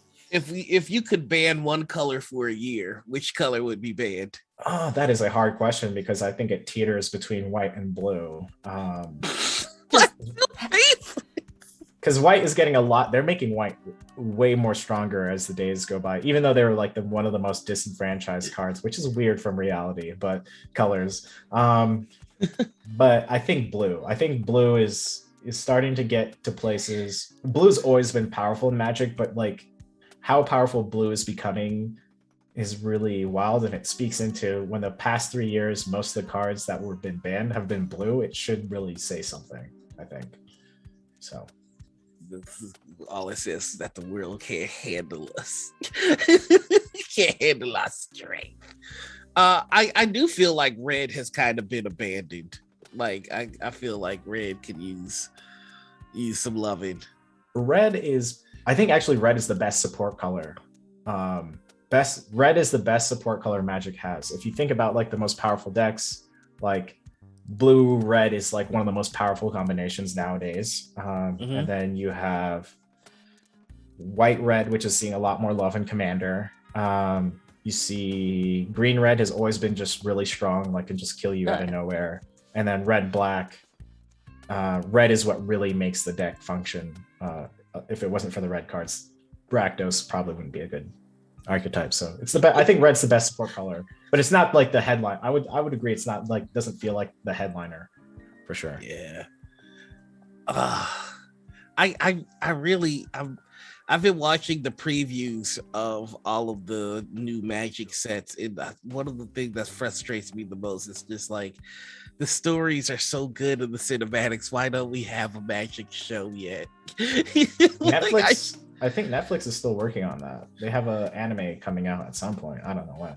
If they make it arcane quality, I'm gonna cry, because the lore in Magic is so good. It's just, but sorry, that's my inner nerd talking. Speaking of inner nerds, sometimes nerds can go either way. They could be cool people, or they could be pretty annoying individuals. And when a nerd gets to be too annoying, they can become a that guy.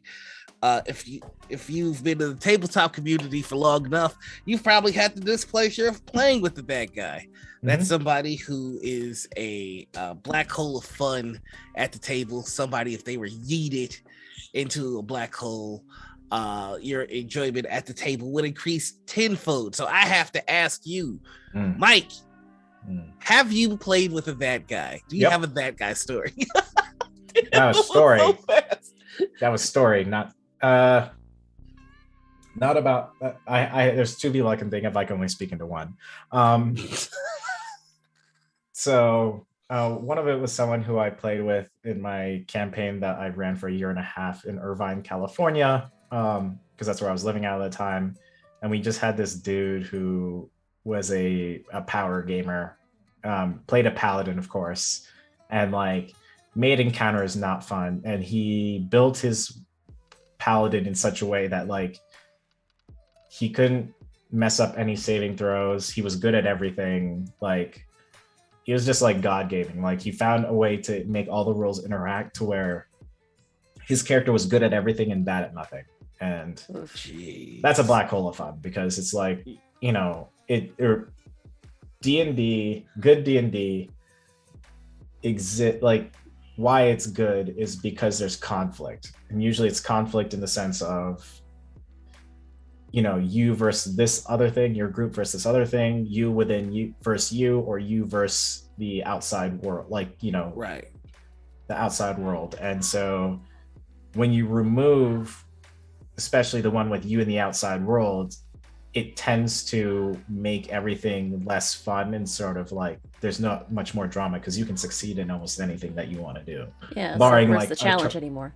Yeah, barring like a Tarrasque coming in and like effing your shit in. Like that's yeah. And so that, and then at some point in the game, I played with someone it was another person who was in the encounter role play one shot with me because I was playing with her or them in real life and they were at my table.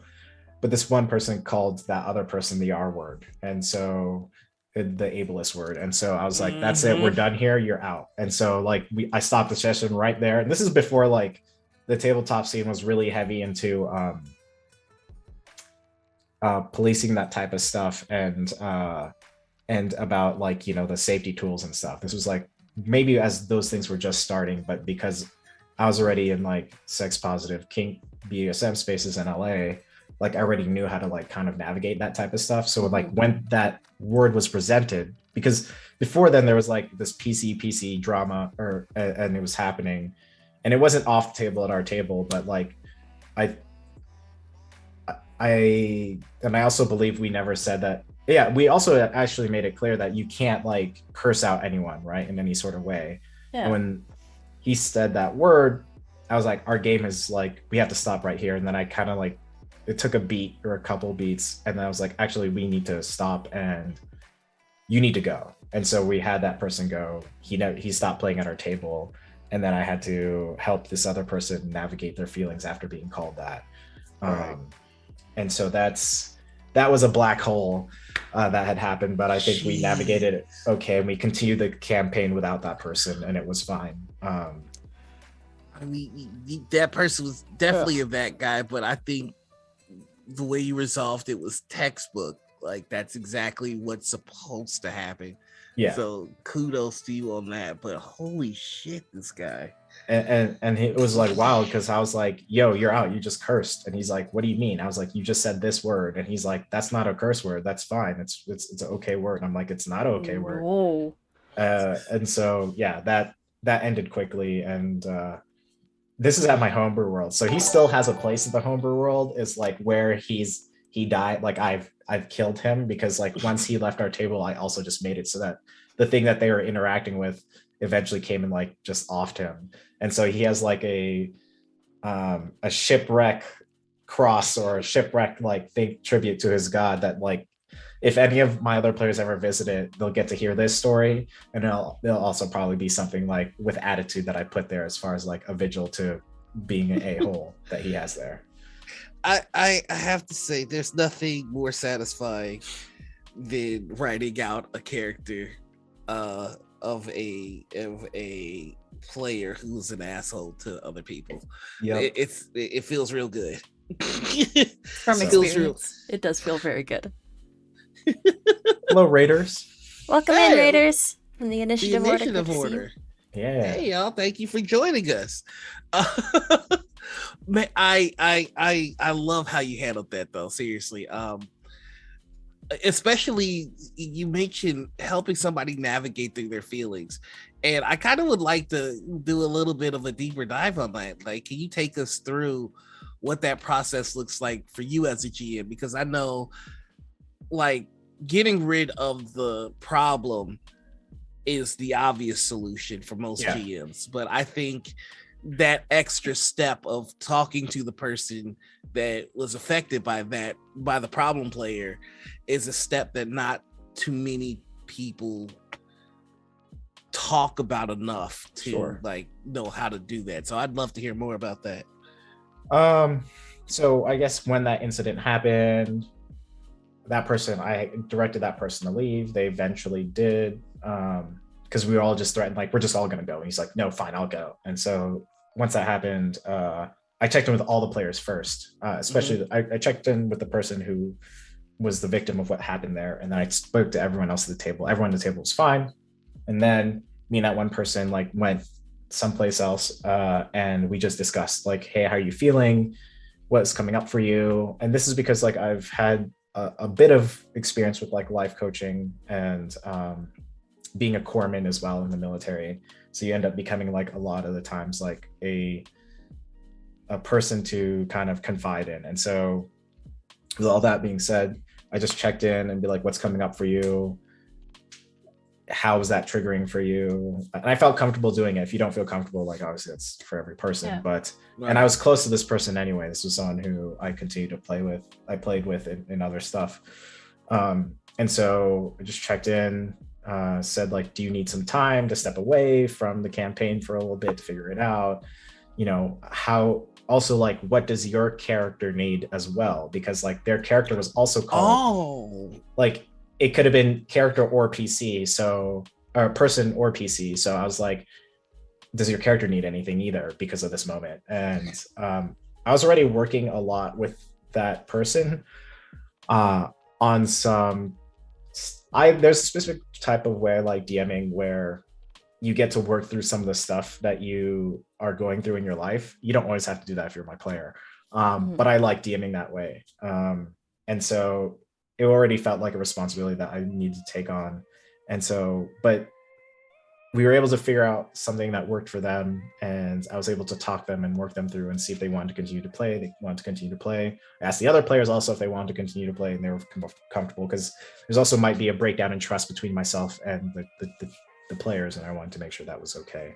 But yeah, we continued through the story, and it, you know, that was actually through their main character arc too. We were in the middle of that person's arc, like their character arc, and their character arc, their character arc was based off previous trauma they've experienced in their own lives as well, not based on the word that was said, but right. And then eventually she was able to get to catharsis and find a relationship that was meaningful in the game that was really helped them. So yeah, I mean, I guess that was a process, was just taking a moment to acknowledge everything and give the person space, and then all the other players, and ensuring that the trust is still there, everything is still fine, and people are able to continue to play. I have to say, you pointed out something that I would have overlooked, which is not only taking care of the player, but taking care of the character. And I think I'm gonna hold on to that. That's brilliant. So just I appreciate it. I think got time for one last one. And the last question that I want to ask is informed by everything that you just said, which is one of the things that I love about TTRPG is that we all have different backgrounds, and it sounds like your military and life coaching background really shine through in that moment. Has there been any other major moments in your TTRPG playing history where you've recalled upon us, like your military experience or this experience or that experience? Like, what do you generally pull from to guide you through this? I think it's holistic, in the sense of any table I go to, no matter what character I'm playing, I'm usually party dad. So that's usually my role in most things, because there's like, you have your character roles, but then this has also been spoken into in other TTRPG interviews, or like, talk with the cast, is that like people fill their roles like, oh, this person's a note taker, which ironically I'm the note taker and party dad. Wow. And then there's someone who's like, oh, I'm the banker, or I'm the person who like does, whatever, like morale of the group. And so I think because I can write down good notes because of me being a medic, a former medic, and party dad, I think those are the things that I use the most. And then when it comes to combat, I don't. There's also like military, like strategic power gamer. I don't normally turn it on ever when we're just like I'm playing how my character will play. But if like shit's getting dire and like TPK is imminent, then I like power game mode like turns on and I'm just like, let's fucking crush. I'm just but I think the thing I pull from the most, and because I'm a party dad and like the characters I play are usually are very emotionally intelligent because I just like playing those type of characters. I think that's what comes into play when I'm performing alongside other people is I am performing with the it's weird because I perform with both aspects of the character. I'm performing with the character and I'm performing with the person. And right. It's like a twofold thing in my head that happens where I know this person, I know usually how their acting style is, I know how they perform, and I also know their character. And so trying to marry both of those things together. And I also sometimes know enough about the person themselves to kind of help navigate where we kind of see these story beats happening or what conclusion we want this little scene to take place. And so I think most of that comes from the life coaching background of like just being able to meet people where they are, notice their ways of being and trying to navigate the scene. So, but the military part doesn't really come into play unless it's like power gaming or we need to get the story moving. We need to be done talking to the shopkeeper. We need to, there's big bad who's coming over the castle and like we need to finish this up because we gotta go. It sounds like the party dad is the military aspect. That too. It's probably. Because I'm definitely that guy you would be yelling at. Like, hey, I would probably, yes. Stop talking to the shopkeep for 15 minutes. We gotta go save the world. It's like you wanted this, and that, right? Like they got that. That's 50 gold. Give them the 50 gold. We're going. Like, but I want to haggle. Like, just pulling me away. No, that's awesome. I love to see what contributes to like the parts of players and GMs. And it sounds like you've got a well of experience to pull from. Like I am in awe, and I kind of see where a lot of the performing aspects come in as well, which is really awesome. I appreciate that. Yeah, I think the best D&D sometimes. Well, if you lived, I don't know how to say this, but like I think some of the best times you can play D&D is like pulling from yourself and pulling from your past experiences. That being said, if you have that type of stuff, if you've lived like a a life that's very cushiony, like maybe lean on other people who've lived a lot of life, or these characters that bring something else to the table that's outside your lived experience, and look into and research what that experience is. Like those are the times I think D&D is best played. So. Hell yeah. Like nothing's better than when when you lock into your character's feelings and they're kind of like your feelings at the same time. I love that. Yeah, I think I had that moment in Into the Motherlands with Eli with I ever forget which season it is, but essentially their mind ended up, there was a telekinetic like mind moment where someone was speaking into their mind, and I felt like as a Misajai it was like a breaking experience. And so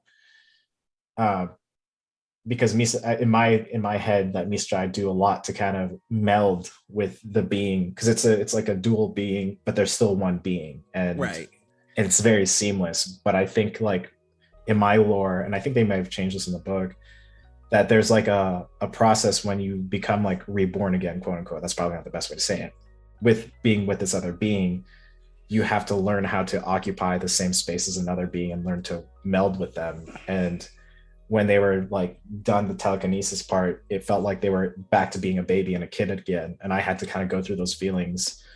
I brought it out of myself of like being a kid and not knowing how to navigate something and how scary that felt, and like having to learn something in real time, like those big moments that, when you're a kid and you experience a moment that's too big for you to handle, and you kind of just feel even way littler than you usually are. I think I delved into that. So yeah, I think all those things. I love that. Like, I one of the things I love is when people break down their characters, because it's nice to know like people aren't just coming to the table and just kind of meh. Like the fact that there's care there is just. I think that's what makes people watch it, man. I think that's exactly what it is. There's always that care and that intent into your character that comes across on screen. I appreciate that. Yeah. Now I'm gonna cry, but I'm gonna drink this coconut juice and be happy because this is from my childhood, and coconut juice always made me happy. Oh, now I want coconut juice. All I got is Gatorade and coffee. Welcome in, Raiders. Living like a bum. Was there anything else you wanted to ask, Anita? No, I think I am set. Like, there was like things where I was like, oh, I could ask this, and then you asked it. Well, we share one brain cell. You can have the brain cell back. Thanks. Just plug it back in there. Let's see, it's working. I immediately got dumber. Well, in that case, we're going to start to wind things down here. Just really quickly to remind everybody, we do have a Patreon, so if you want to support the show, please do. We're poor. Ooh, that's a good question from yeah, I see that. It's a good question, but it's a fast one. But go ahead. Have you talked about your favorite dice and dice superstitions? Dice superstitions, none. I am very much mathematics, STEM, Chad guy. Not really, but I don't have. I'm very similar almost to Travis Willingham, where it's like I have these set of dice. I roll it. I know the odds sometimes aren't in my favor, and a lot of times they're not. I am known for rolling a lot of natural ones. But it doesn't stop me by being like, I need to pick a different sort of dice. My favorite dice right now are the ones from Dispel Dice, the like bloody crimson, sparkly ones. I do love those. And then I used to work at Uncle's Games in Washington, Spokane, Washington. And I got a couple dice. One's just like it looks like it looks like copper, but it's like that tarnished, like beat up copper looking dice. Yeah. Out of the box, and so that's also another favorite of my dice because it just feels very D&D, like medieval-esque type of thing. It's not very sexy or glamorous. Most of my dice that I like the most, they're not the most sexy things. They're just like, to me they're very solid, and it to me conveys a lot of feeling, but they're not the most elegant things other than the Dispel dice that I have. My favorite set is the set that my friend made me. It's got a bee in it. It's a B20. Where's that? Also, patina copper was the word that I was looking for. So yeah, those are my favorite dice, the patina coppers. They just, I don't know, they just to me scream like D&D and still brutal and still, there's just so much character there. It's so good. I love it. Oh, they're supporting the B20 and I hate it. Yeah. You know, that's a segment we gotta add on to the show, which is we gotta just have people showing off their dice. Like, what's your favorite dice? And what's your favorite what's your favorite dice superstition? My favorite dice superstition is that Roll20 is actively out to get me. Yeah. Yeah. That sounds about right. Brutal Dan personally wants to see me fail at everything I do in Roll20. Spread the word. Weirdly, the place I find the best randomness, which contributes to me rolling a bit better. This is also biased, like, because it might not be my randomness, but the better rolls that I've had, or at least I have a larger array of rolls, is on D&D Beyond. So it's not a sponsorship. I'm not sponsored, or I'm not promoting, but we aren't either. So yeah, but D&D Beyond, I've had some like I've had a decent set of rolls where it's just like I'm, lower than 10 or upper 10, or I've had a 1 or I've had a 20, rather than in real life when I roll any dice, it's usually like below 13, like always. You're part of the conspiracy. You're part of the conspiracy. Roll20 has done nothing but come after me. And then also my other dice. What do you call it? What were we doing? The dice superstitions. Yeah. Yeah. Safe dice or fun dice. I'm not going to tell you which side I'm on the, crunch, not crunch, but safe dice or fun dice. And that's all I'm going to say. Team no crunch. Don't crunch your dice, people. I can't. Do not eat the B20. I do not recommend that. It is handmade resin and probably toxic. Don't eat any dice. It's so simple. Is it? God damn it, you're enabling them. You are enabling them. You are an influencer. You are influencing There them. are dice gummies and chocolate dice and isomalt dice. Candy dice exist. And there's dice gags. So what? Yeah, I saw that. Ugh. There's a D20 ball gag that you can get on Etsy. You gotta get them from if the you want to natural cross ones. the streams even further. You gotta get them natural ones for them natural ones. Welcome to Evening Ritual, where we get saucy. That's what the dark roast is for. No, a D20 in the mouth.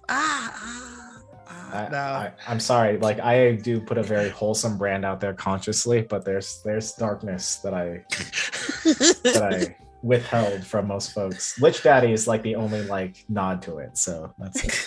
Lich Daddy. That's me. You can't just casually say that's me after being called Lich Daddy. There's You rang. Imagine this lich in a pimp hat. What's good? I'm here for it. I'm here for all of this.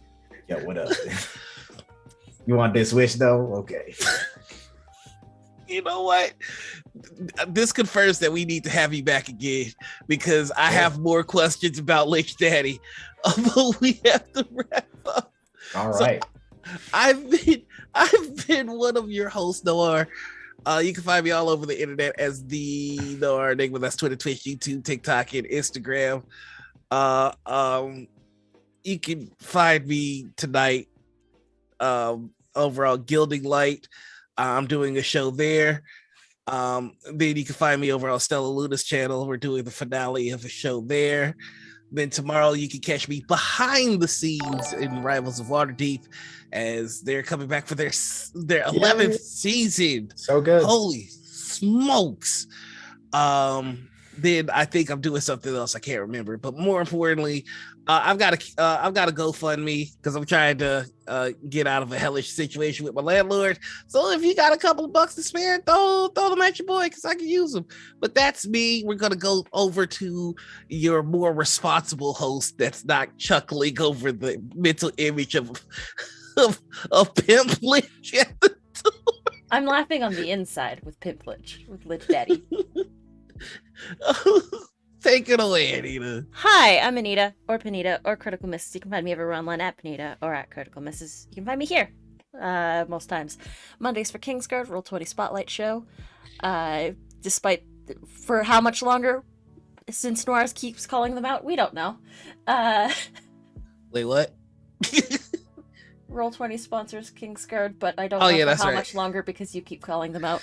If they would stop their shenanigans, I would have to call them out. But continue. I'm sorry. You can also find me Wednesdays behind the scenes. I do production on our Blades in the Dark campaign, Blue Ghosts.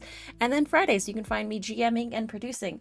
This next week is finale week for a bunch of our shows. And we do have pitches open for shows for the new season. So if you want to run a game on the channel, it's on our Twitter. You can find the link to the Google Docs form for signups there. You can also find me later on over on Kobold Press for Prepared Yourself, and over on Bard and Barbarian with Noir for Bolt and Rampart, which is a Call of Cthulhu game. Nice. And we got to do a quick session 0 possibly later today in a sec. Yeah. But that's been me. Michael, why don't you tell us Yes. about yourself, who you are, where we can find you on the Yes. World Wide Web, and I don't know who says that anymore, but I just did. World Wide Web, cool. That's where I'll start. Hello, my name is Michael Sinclair II. I go by MichaelCrits everywhere. I'm a professional TTRPG performer and a Magic the Gathering personality for D&D and TTRPG stuff. You can find me on Faith Forge Academy, a podcast that drops every Friday. You can find me on Second Star to the right. We have episodes every Friday on Second Star show, I think on Twitch. So every other Friday. It's a D&D game that takes place in Neverland. I am on Let's Get Wildmount with Critical Bard and those folks. Will be coming back sometime in a couple months. We're just trying to figure out how to navigate going forward. And then I am on Let's Get Wild, or no, sorry, Into the Motherlands. There's so much things. Into the Motherlands, which there's VODs and VODs and stuff about that. And then I am also on Vessin, which is on the Initiative Order, who rated us earlier. That's next Saturday. We're going to be doing the finale of that. It's a 3-parter. And then for D&D or MTG stuff, I am on Game Nights. You can check that video out on YouTube. I'm on Tabletop Jocks, so that is also on YouTube. And then I also play Magic the Gathering on my own channel, MichaelCrits, on twitch.tv/MichaelCrits. I also am starting to do like social justice, social informative, like just progressive content where you just like watch videos based on this stuff. So if you want to learn some of these things while I commentate on it, or you can ask me questions. So I do both magic and kind of like social commentary stuff on my channels, and I'm very passionate about that. So I'm very excited. And yeah, I think that is me. I do all those things. Be sure to check those stuff out. Heck yeah! I look forward to seeing some of your projects again. I'm ready. I'm ready for Motherlands to come back. Yeah, me too. But that has been our show today. We're gonna go ahead and find ourselves a victim to raid. A friend to raid. Friends. Friends. Oh, you know what? We are good friend of the show. Sam DeLev is playing Outer Worlds, and I think we can learn a lot from Sam today. Yep. So let's go bug Sam into giving us science facts, because it's my favorite whenever we get them going on science facts. And we'll see you all next time. Until then, the ritual has concluded. Yeah, well, that's the word. Unless you would glitch that in case it always continue, you know what I'm saying? Yeah, keep it going. Bye, everybody.